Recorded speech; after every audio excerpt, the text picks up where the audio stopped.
The fire service is a lifestyle. Some of us grew up knowing that this is what we would do. Others found it later in life. We all have a story to tell. We live a career of experience and knowledge. But what happens when we retire? All that knowledge and experience walks out the door. Welcome to Capture the Knowledge.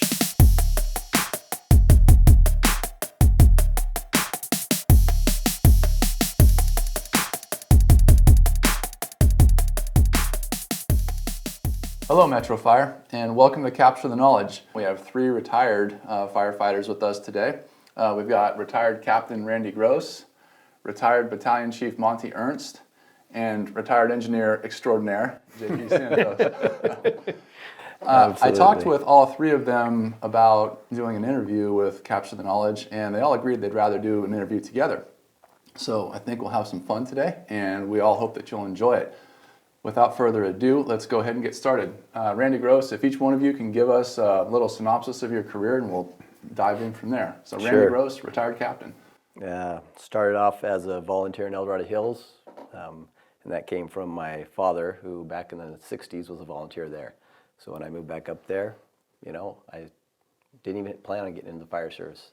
But as soon as I did, that was it. So I worked for Folsom as a resident, and then Citrus Heights as a resident. And, you know, got lucky enough to get hired on with Citrus Heights full time. But I think I was pretty fortunate that when I entered the fire service, it was during a time when it was still pretty traditional. And I worked 26 was one of my first assignments, riding tailboard on engine 26. So still had steel bottles that were thrown out of the boxes. So I think I was pretty fortunate to have that era under my belt just a few years. But I enjoyed it, and I think it had a lot of impact on my career. Great. And what year did you get hired, Randy? 1989. Yeah, beginning of 89. 89. And then when did you retire? I retired in 2017. Okay. Yeah. Actually, it was 88 when I truly got in the fire service. 87 as a volunteer. Okay. But hired here, beginning of 89. Great. Okay, thanks. Monty? Let's see, same thing. I was a resident with Citrus Heights. Started in 1980. Way longer. Still bottles on the back, same thing. 26 also off of U Street, next to the old feeder that closed down. That was a fun deal. Riding tailboard with half your body exposed to the weather because you stood and you were actually taller than the back of the rig. So that was pretty fun on those late nights in the rain and all that stuff. So also was initially hired, and I got turnouts with no liners in them. So that was interesting. I just got shells. So I don't know what that was about, but anyway, that's how far back I go. I know. I guess so. I guess it was expendable or something. Yeah. Started in 80 and retired in December of 2012. Okay, great. So you're coming up on 10 years now. It'll be 9 years this December. Yeah. It's crazy. Goes like that. Goes like that. Just like our careers did. Yeah. It's a great gig. It's a great gig. So I'm super blessed. Yeah. Super blessed. Great. So yeah. Great. Well, thank you. And JP?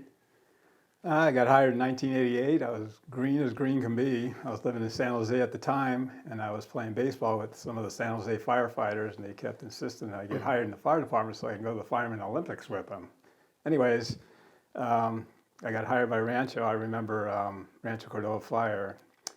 I remember taking a class where the instructor put on the board, Rancho Cordova Fire, they're taking only the first 1,000 applicants. You better get up there by tomorrow if you want to get an application. So I rushed to get an application in, and then everything snowballed from there. And I have to say this: there hasn't been a day that I don't feel blessed about it.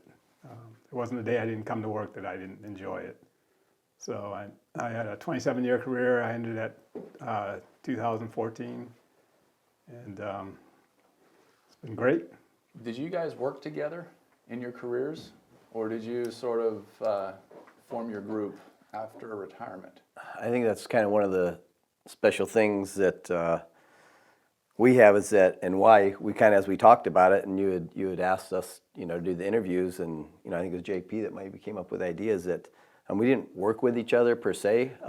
We were all C shift for the most part, and we ran calls together and things like that, but we didn't actually work for each other as far as I remember.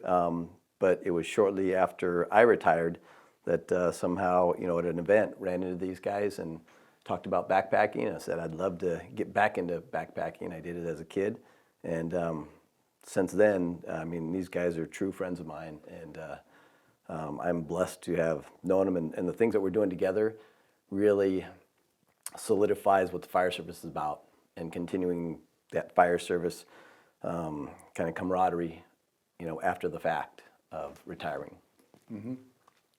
Monty and I did work together. He had to put up with me. And I worked a few times with Randy, not very often, because most of the time we were engineers at the same time. But Monty was my captain for quite a while until he got promoted to battalion chief, and learned a lot from Monty. Not just about the fire service, I'll but pay you life in later. general. I'll pay you later. And that's continued now. Yes. And your families probably know each other, I would guess, Yes. or at least hear about you guys going off together, right? More so that. Yeah. Yeah. Okay. What are some of your early memories in the fire service? Just thinking chronologically about your careers. What are some of the things that stand out to you guys about your early time probationary firefighters as young firefighters? You talked about steel bottles, you talked about riding tailboard. One of the things, and I just thought about it when Monty was talking about riding tailboard, is that one of the things I remember is that I didn't know what the heck was going on, depending if we're going to a drill, going to the store, whatever. So I bought a Radio Shack scanner, and I built a holder for it, and a little mount. I did that with an earpiece. So I kind of knew if we did get a call and all of a sudden I see the lights go on and we're heading somewhere, I knew what the heck we were going to go to. I did the same thing at 24 when we just had the open seats in the back. You're one of the original nerds. Yeah, probably. Surprising, huh? Yeah. So, but other things that I really remember, especially in the resident days, is the tradition and how pretty much everybody, at least in Citrus Heights, really followed that tradition of, kind of the paramilitary. We're there to do a job. We're going to be the best we can at it. The old guys were tough on us, but they also, you could tell in their heart, they wanted to help us. And Bob Lalos, rest his soul, had an impact on me. I worked with him on probation for a short time, but even though he had a different way of kind of mentoring you as a young firefighter, you could tell that he truly cared about you. And I remember specifically a call. We came back, and I asked him about. It was a typical medical aid, and he just kind of sat there next to the bed on his knees, holding the hand of this lady. And I asked him about it, and he said, and we all know I don't think Bob was the greatest EMT, but he knew at times when, and that's what he told me. He said, just sit down. Somebody just sometimes just needs to sit down and just hold their hand. And that had more impact on him, on the gal, than anything else. And that was, really solidified kind of a lot of, as a young firefighter, kind of helped guide me in just making certain decisions and when people truly need, or determining what kind of care they really need, So, that was impactful. We, very traditional as far as cleaning, we mopped the floor every single morning. There wasn't even a question about it. You got up and that's what you did. You cleaned the station, a lot of pride in cleanliness and being the best we could be at our job. Training every single day, nonstop. It was more, it was truly an 8 to 5 job. In fact, I got a job offer with Rio Linda, Alberta, and I ended up turning it down because I was very hopeful that I would get a job at Citrus Heights, but they were an 8 to 5, so it was a little different. So, kind of relationally thinking of it that way.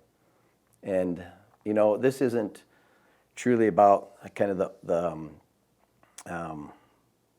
old times, but when you talk about impact that guys have on calls and on the people that we are helping, Mike McGurk, who was my engineer for quite a while, he would always notice, no matter what call it was, he would always notice something that was important to that family, whether it was military service on the wall, pictures, this and that, and he would always mention something to them, and it really connected us with that family, that call, the incident, And I thought that was super, super important. And I started doing it, but that was something else that I learned just outside the box, kind of really how to treat people.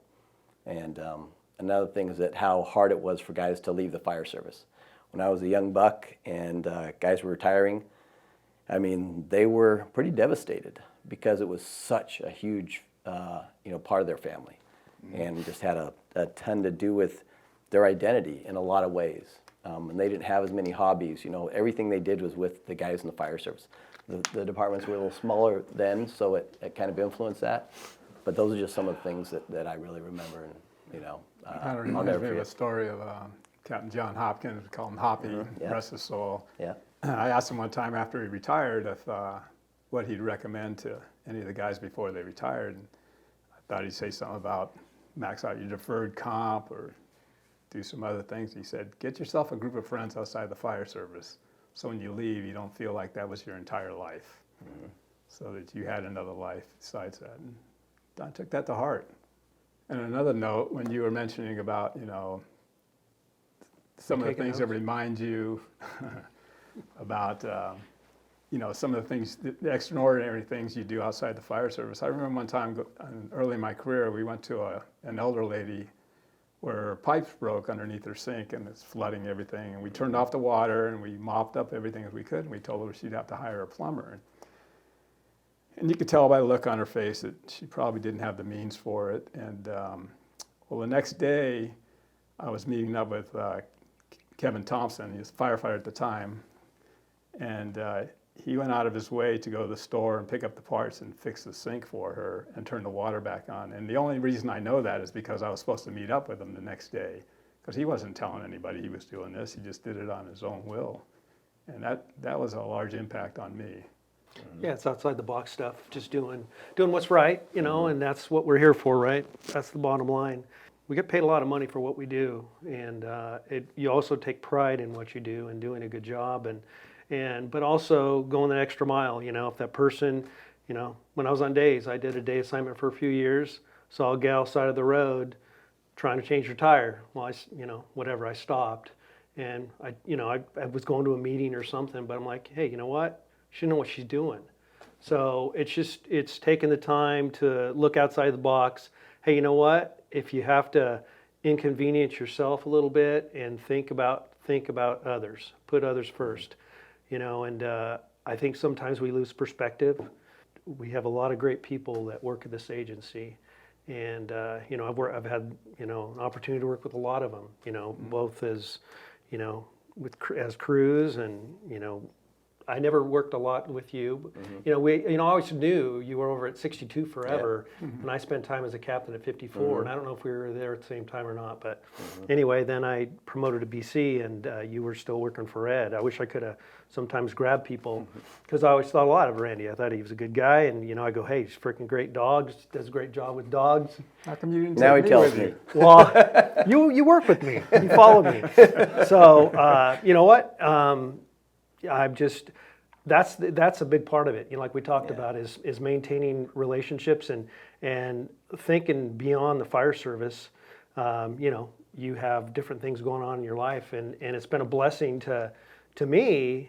We do, we'll go skiing together. We'll go, we've set a couple trips. This has been kind of a funky year with COVID and all that stuff, but we've been on some pretty epic backpack trips. Absolutely. And there are slides in the slide tray that I'll have forever. I think of stuff and I go, it goes quick, and be prepared. Yeah. And not only financially and emotionally, but think about your life outside of the fire service. What are your passions? Make sure that you're prepared, because some people aren't. And it's sad because they leave the fire department and they're lost. And I can think of a couple people, and I'm not going to mention names, but I just, it makes me sad. Yeah. That's the deal, and there's a lot of different things we get involved in, and we talked about that, stepping outside your box and finding where you fit in the world, but you got to think about that stuff. Your 25, 30 years goes like that, and then you're there, and then you're the old guy, and but like I said, I wouldn't change a thing. I loved what I did, and I've got good memories and bad memories. but the good memories hugely outweigh the bad. Yep, absolutely. You know, I mean, and I think, Monty, that there's a lot of stories out there, just like what we're talking about, and I think it's continuing right now. Even, you know, I know there's guys out there doing the right thing. You know, whether off duty, on duty, just making those decisions that it's the right thing to do. Because I know that was kind of the motto of what seemed like we kind of, at least that what I remember, is we kind of lost our way a little bit, and then, you know, as an organization, that's kind of what we got back to, is do the right thing. You know, it may not always be something that you know, you may have to answer for later, but I think as long as it's the right thing to do, then that's what your heart. That's what we kind of got into. And Monty had mentioned, you know, we get paid a lot of money to do this, and we have also obviously incredible pensions. But you know, I think when all of us got into it, as a resident, I was making $2.70 an hour. You know, so it wasn't the money back then. I mean, I knew I'd never be rich. You know, I mean, I wasn't thinking about investments and things like that. It was just it was something that was a passion I was driven to the first moment I stepped in the fire service in El Dorado Hills. Which really kind of ties into what we talked about prior to recording this, is what's the core of the fire service. Yeah. It sounds like we're kind of getting at that, is do the right thing, help other people out. We are servants. Mm-hmm. Would you guys say that's fair? That's the very basic, that's what it's about. Yeah. That's why we exist. Yeah. Yeah, absolutely. Make something bad good, you know, whatever it is, you know, if flooding, fire, the ability to medical. The ability to help people. I remember Chief Alan Brunacini from Phoenix Fire once saying that we're in the business of the worst day of somebody else's life, and we can make a big difference. And so we have to remember that it's not about us, it's about them. That's why we exist. Yeah, absolutely.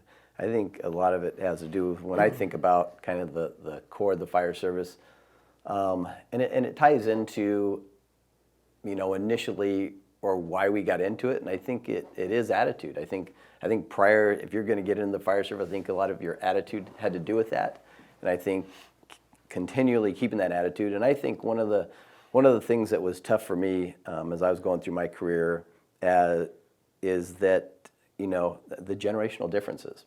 And literally, I read a book. I took a BC's test, and one of the questions was talking about, you know, what's the difference between, you know, the ages in the fire service. And so I got a book, and it was called Generational Differences. I learned so much from that book. It really, because I was brought up very traditional. You getting proceeds from that? And I can't remember the name of the author, otherwise I probably would.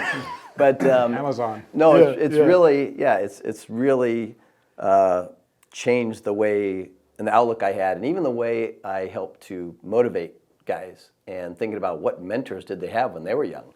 You know, and so I think that the generational differences is something that you got to look at as well throughout your career in the fire service, and that goes on. You're always looking, especially no matter where you're at. I mean, we are constantly trying to improve our communication skills, our people skills. It doesn't matter whether you're a firefighter, engineer, fire chief, and I think if you understand people, the more you understand them, who you're working for, I think trying to understand the generational differences, what they went through as an individual, just in this world, I think has a lot to do with how you're going to learn how to treat them and how to communicate with them.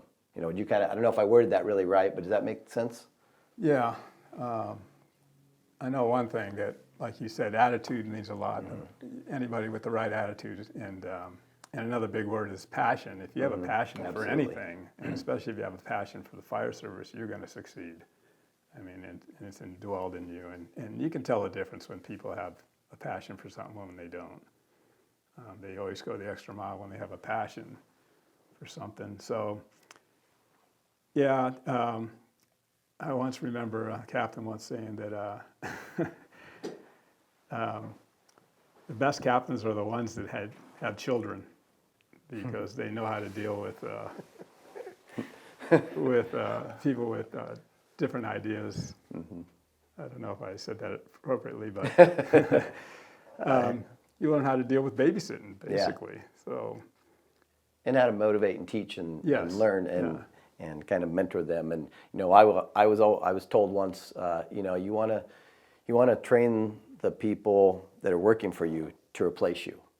And how their attitude and how they're going to do that is going to be a reflection on the impact you had on their life.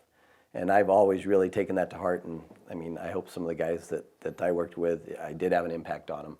And they did, or do kind of have that same attitude that I had, when I was working. And that's to be able to do the best job you can.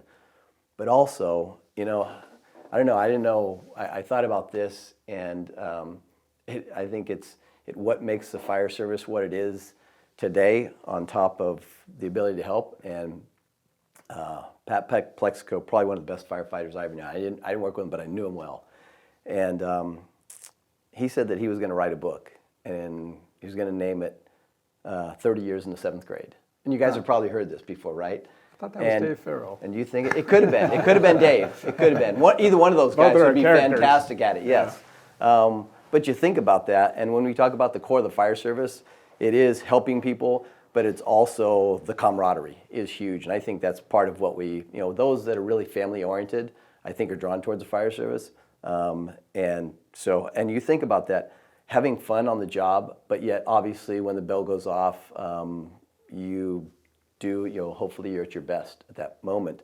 But having fun, enjoying each other, laughing. I mean, I'm sure we've all got so many stories that we could tell that, we just sit there. And that's, one of the greatest things that I love about going out and spending, in the backwoods, with these guys, is we tell stories and we laugh. We laugh so hard. And it brings back a lot of those memories. And you wish you had some of the younger firefighters right there with you, because that's what you have to look forward to, honestly. I want to touch on something real quick what Randy was talking about, and it has to do with leadership and being if you're the paramedic on a medic, or you're a captain, BC, whatever. What matters, and what I always kind of took to heart, was be the type of leader you want to work for. Lead by example. There's people. You don't gain respect or get people to follow you by what you say or what you're screaming at them.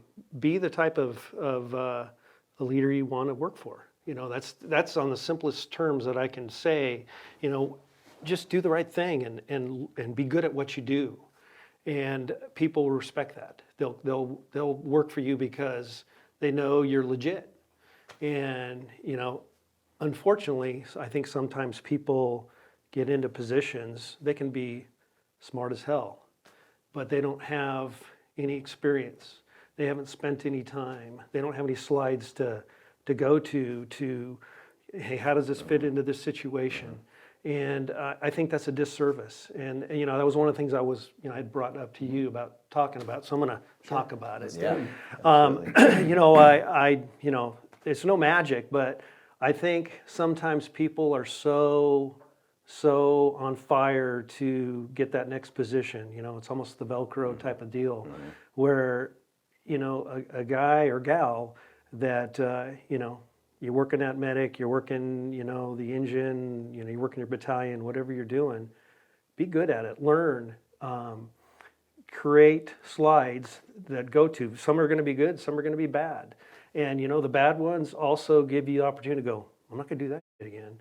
And I can. He'll probably edit that out. We all make mistakes. Nobody's perfect, but be humble enough to, if you don't know something, just go, talk to your crew, you got to reach out to people, and I don't know. That's just that's just a whole lot of information right there, real quick. But that's something I've always kind of kept in the back of my mind. That's the type of people I wanted to work for. That's what I strive to do, and hopefully I did that a little bit. I don't know.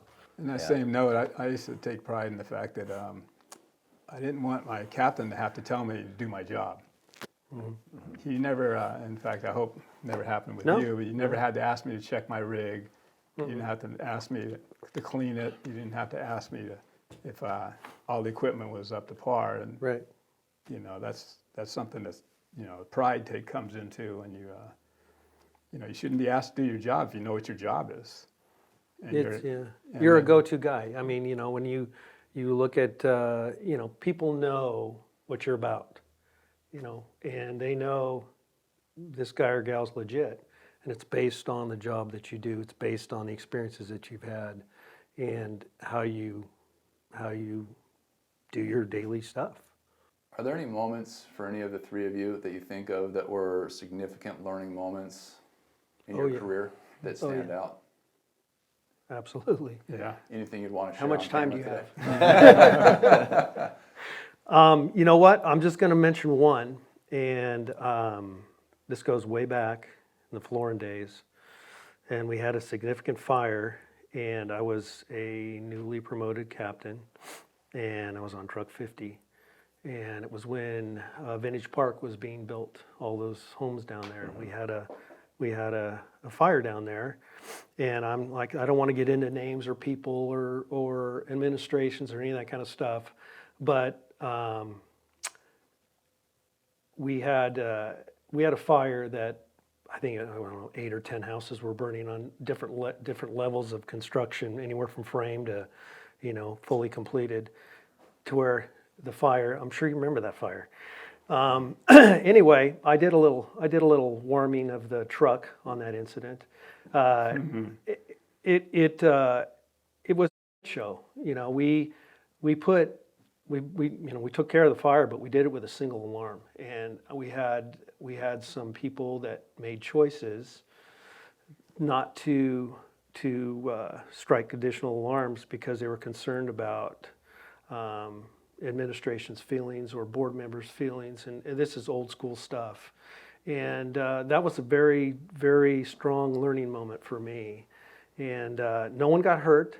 The fire went out, and end of the day, those are all the important things. I think we had to replace a couple, lens covers on some of the lights, that kind of stuff. But things transpired on that incident, and it shouldn't have happened.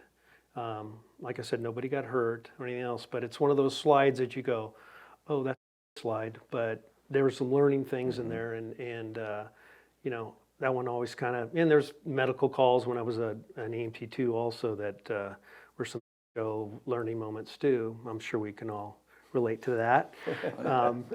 But that's called career.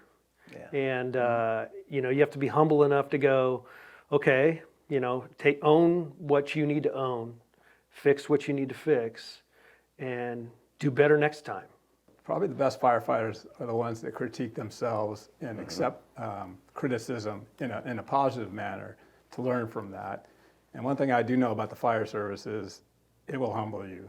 I don't care how much experience you have or what rank you are, you'll be humbled at some point. And I've been humbled quite a few times, but use those as learning experiences, and not to get down on yourself or somebody else.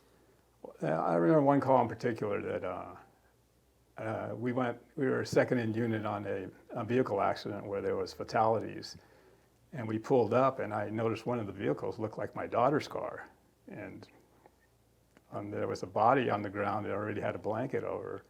So as soon as I got off the rig, I had to go look to see if it was my daughter, and that, fortunately it wasn't, but it was somebody else's daughter. I mean, so it still hits you because you put yourself in that situation then. And so those are kind of things that, a lot of people don't get that, to see that side of life. My daughter told me not too long ago, she goes, "You don't believe in mental health." And it was just probably the way I had approached a lot of things in those years. She may have thought I was discarding it a little bit or not placing as much importance on it, but that hit me pretty hard thinking about it. And then I started reflecting back on my career and things. Am I compartmentalizing things? Am I keeping stuff inside? Is there anything that's affecting me in my daily life and stuff?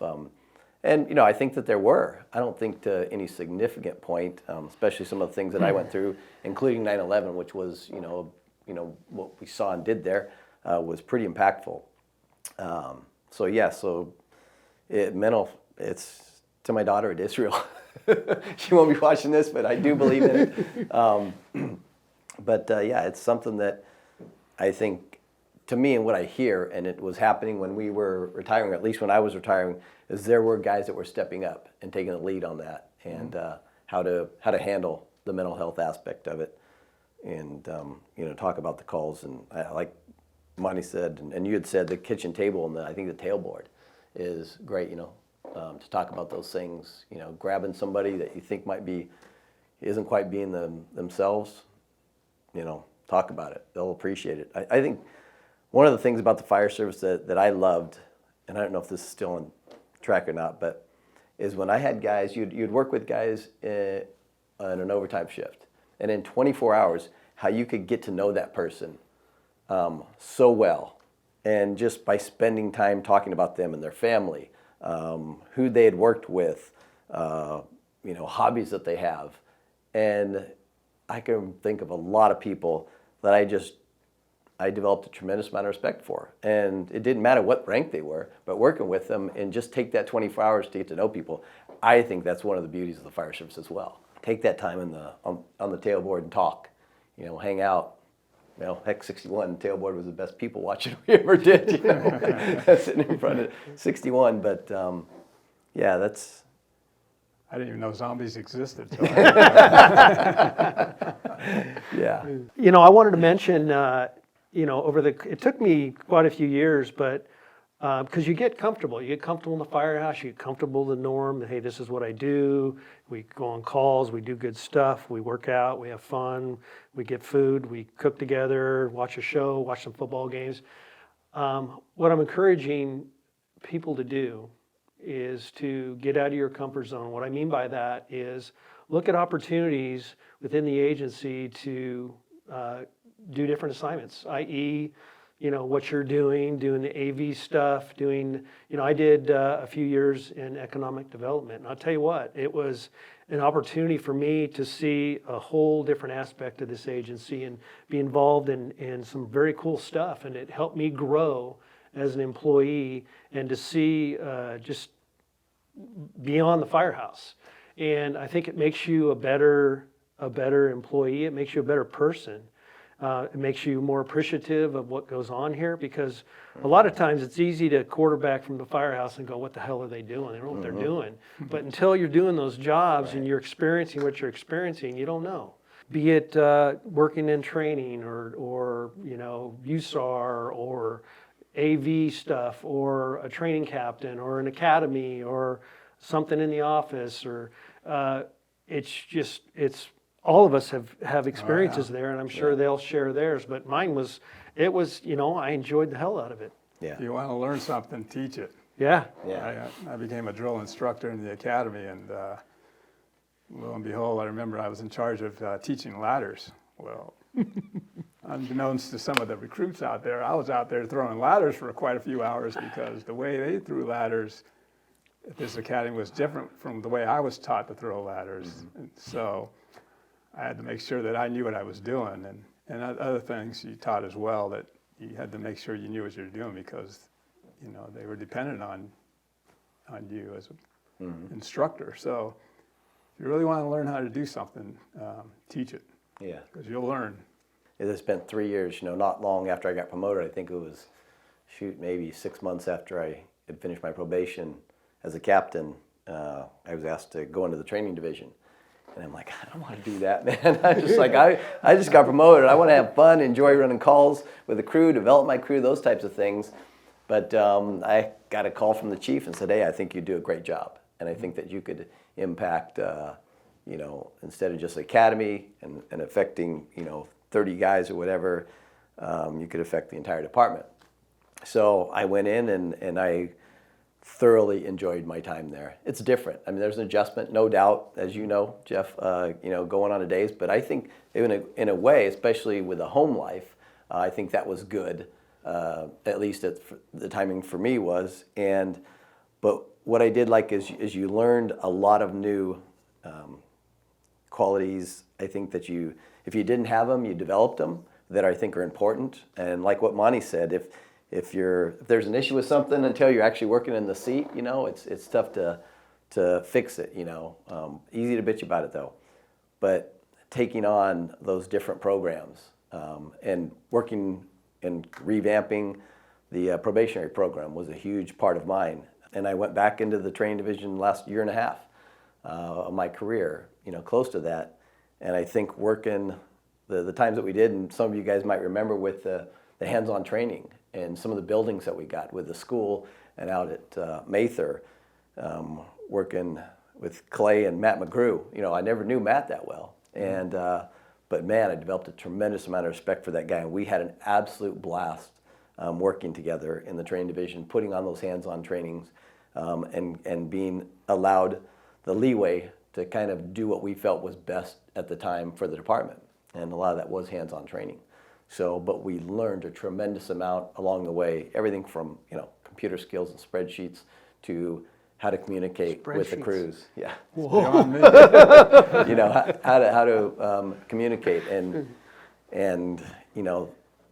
that kind of goes along with everybody that you meet. You take a little bit of everybody's kind of motivated differently, and no matter where you're at in your career, take each bit of that, and that goes with being in the training division or any other area that you have a passion for. Communicate, whether it's being on used to call them committees early days, but teams now, and being on the wildland team or the water rescue team or whatever it is, and just truly engaging in that and taking a little bit of responsibility for it, putting your fingerprints on it, making the department better, from that angle. I think has a lot to do with just bettering yourself, but bettering the department and the people around you. Get yourself uncomfortable and learn.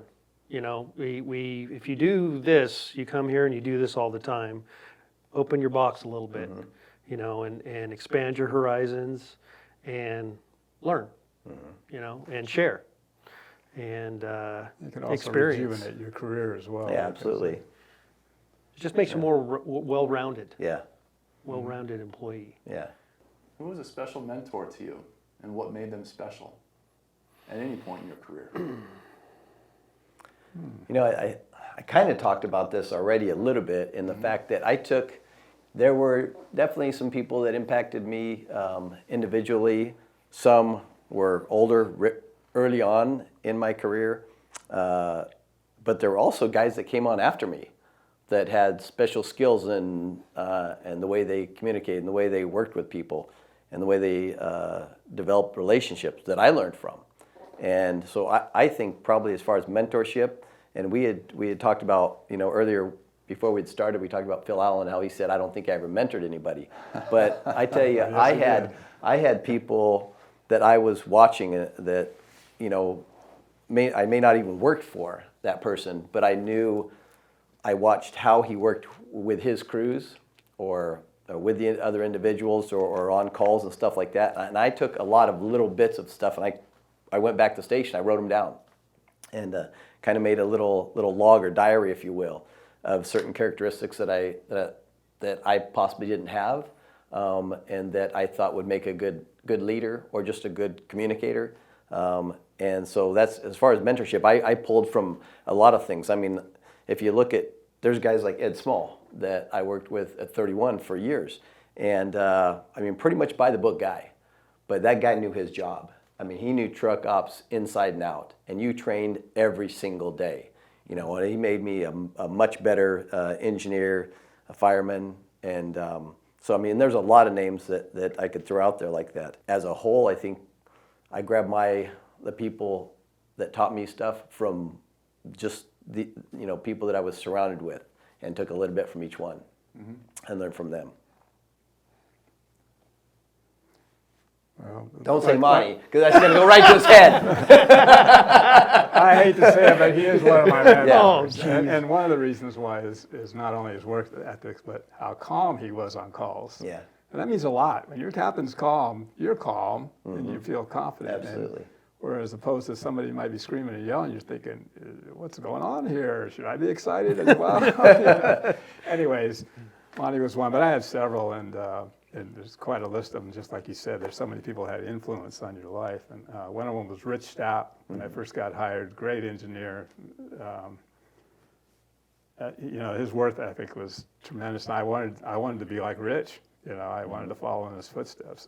Mechanically, I could never be like Rich, because the guy was brilliant, but I wanted to have that same kind of reputation and work ethic as Rich, but there was others that I always, try to use as mentors, and there's dozens, and all of them have their own qualities. So you just pick some, the qualities from each one of them, and you try to use those in your own life and your own work. Yeah, I agree. I think that you take aspects from different individuals. I mean, I'll go blast from the past. Probably not many people know some of these names. These are days of citrus heights. Jack Dolly, so captain at 24. Don't know if you've ever heard of that name or not. It was classic. His helmet was on like, sideways. Yeah. Talking about being calm on incidents and stuff. I remember Auburn Boulevard. We had a couple good fires on there, and that dude, just like we'd roll up, he'd be like, no big deal, we'll just take care of business, do our thing. So yeah, just taking, like, the probably had it on every class, be like a duck, Yeah. Top of the water, calm as can be. Yeah. Below the water, freaking rocking, man. Yeah. We're going. Right. But it was guys like him. There were other captains at Citrus Heights that I grabbed a few things from when I was a resident. Florin, I think of guys like, I never worked a ton for him, but Mike George, guy was freaking solid. Kurt Hudnall, solid guys, just really good at what they did. Type of guy you want to work for, walk the walk. You didn't just talk the talk. And that's what I always went to. I go, you know what? You better be able to know what people respect people that know what the hell they're doing. If you know their job, your job, and people are going to be drawn to that. Somebody, you don't gain respect just because you have a badge that says whatever. You gain respect because you deserve the respect. And I think that has to do with building slides, spending the time, learning the job, being proficient, all the things that Randy talked about earlier. You gotta put the time in. You gotta learn what you're doing, become proficient at it, and then think about the next show.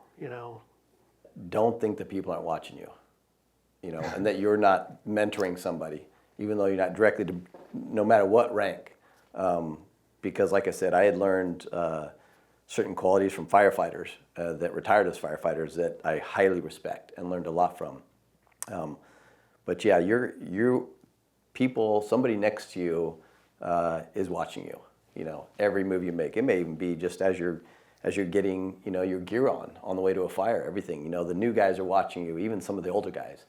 So, don't think that you're not mentoring somebody just because you're either not in a position or you're not directly identified as a mentor or something like that, because you are. You absolutely are. You're impacting other people's lives. So, just a few things that I have down that is kind of like, what would you like to say to the younger firefighters or whatever? I think for me it is one, and it took me, unfortunately, maybe when I was going through the understanding the generational differences, but one, don't form an opinion of someone before you actually meet them or have the time and opportunity to work for them.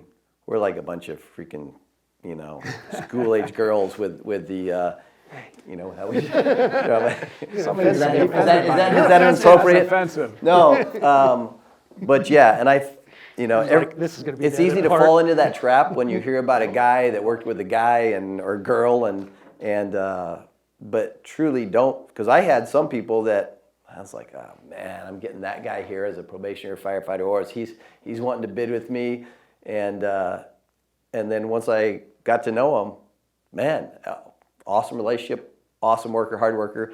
Part of it has to, what I talked about, learning how to motivate people and communicate with them. But one of the things, don't form opinions of people, prematurely. Great. And I think as we tie in our closing thoughts, that's a great one. Monty, anything that you would want to add in that we haven't covered for a closing thought about advice that you'd want to pass on? Oh, advice. Don't get caught up in the just the rumor mill stuff, Yeah. just Be be positive. It's easy, like I said, it's easy to quarterback from the firehouse. And then, look for opportunities to make it better, either through your union, through your immediate supervisor, through a committee, whatever. I mean, if you have ideas to make the ship go smoother through the ocean, then frickin' bring it up, develop it, do what, be a solver instead of just a bitcher.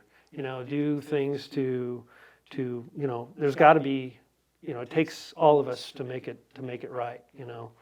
So if you just sit there and you're negative, not only is it affecting you, it's affecting your crew, it's affecting, especially if you're in a leadership role, you get probationary firefighters in there or people that, you're mentoring and you're planting those seeds in those employees, what's that doing? That's just, it's just trashing, and that person affects that person. And so that would be my 2 cents on that. Thinking, my son works for Richmond Fire. He's been there 7 years, and I remember trying to mentor him when he got hired. And one of the things I told him is, son, build a good reputation, because it's a lot easier to build a good reputation than try to get rid of a bad reputation. And don't just do it while you're on probation. Do it throughout your career, and you'll be highly respected for that. So that's one of the things I told him. And I also mentioned that experience, nothing replaces experience. You can talk all you want, you can read all you want, but nothing replaces experience. And fortunate or unfortunate, he works in a department where he gets lots of experience. Yeah, he does. But you learn from that, and not only that, also keep yourself up to speed on some of the things that happen. I remember as an engineer reading a periodical about I think it was 3 firefighters in San Francisco got killed inside of a garage. And what happened is they entered the garage and the garage door came down on them and they were trapped inside and died. Well, after I read that, I started putting channel locks or a pipe pull on the garage door to make sure that thing never came down. Yeah. And also there was a couple firefighters got saved in a warehouse fire in Los Angeles. And I believe the captain got killed, got disoriented. But the engineer actually put a box light at the door where they went in with the hose lines, and that's the only thing that they saw when they were inside there through the smoke and everything to get out. So after that, I started putting the box light anytime the guys went in, entered a building, the structure, so at least they had something to go back to if they had a chance. So read those things, look at the near misses and the green sheets, and you can learn a lot from those things. Yeah.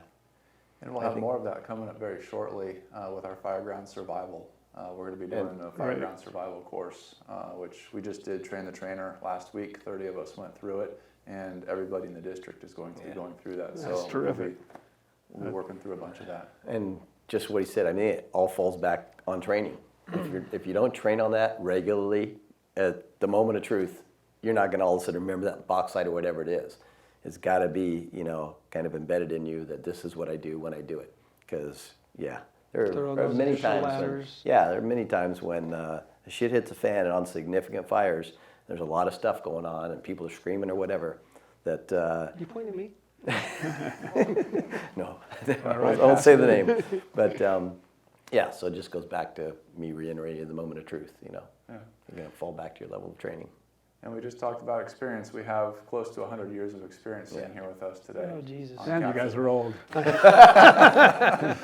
Jeff, there's one more thing that I had thought about, and it kind of ties in from the very beginning days to now what the fire service has been through. And that is, I think most of us have a sticker on the back of our car. And I remember, man, when I first got that sticker, I couldn't wait to put it on the back of my car. I was proud as could be, to be a firefighter.